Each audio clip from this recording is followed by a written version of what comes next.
बिस्मिल्लाहिर्रहमानिर्रहीम। अस्सलाम वालेकुम। Welcome to my channel Fatima voice centre. एक खातून की आदत थी कि वो रोज़ाना रात को सोने से पहले अपनी दिन भर की खुशियों को एक कागज़ पर लिख लिया करती थी।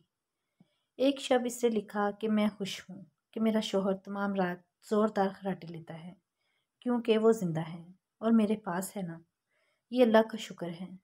मैं खुश हूँ कि मेरा बेटा सुबह सवेरे इस बात पर झगड़ा करता है कि रात भर मच्छर खटमल सोने नहीं देते, यानी वो रात घर पर ही गुजारता है, आवारागर्दी नहीं करता। इस पर भी अल्लाह का शुक्र है। मैं खुश हूँ कि हर महीना बिजली, गैस, पानी, पेट्रोल वगैरह का अच्छा खासा टैक्स अदा करना पड़ता है, यानी ये सब चीज़ें मेरे पास मेरे इस्तेमाल में है ना। अगर ये ना होती तो ज़िंदगी कितनी मुश्किल होती। इस पर भी अल्लाह का शुक्र है।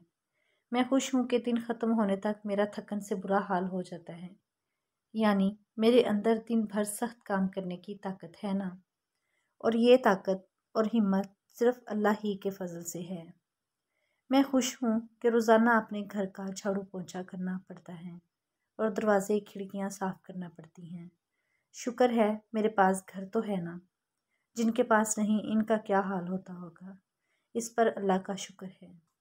मैं खुश हूँ कि कभी कभार थोड़ी बीमार हो जाती हूँ, यानी मैं ज़्यादातर सेहतमंद ही रहती हूँ। इस पर भी अल्लाह का शुक्र है।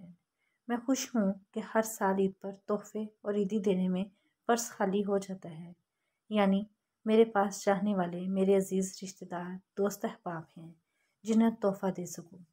अगर ये ना हो तो ज़िंदगी कितनी बेरौनक है। इस पर भी अल्लाह का शुक्र है। मैं खुश हूँ कि रोज़ाना अलार्म की आवाज़ पर उठ जाती हूँ, यानी मुझे हर रोज़ एक नई सुबह देखना नसीब होती है। ज़ाहिर है ये अल्लाह का ही करम है।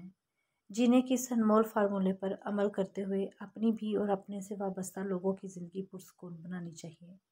छोटी छोटी परेशानियों में खुशियों की तलाश, खुश रहने का अजीब अंदाज़, इंसान को हमेशा हर हाल में अल्लाह ताला का शुक्र अदा करते रहना चाहिए। वीडियो पसंद आए तो लाइक करें और चैनल को सब्सक्राइब करें।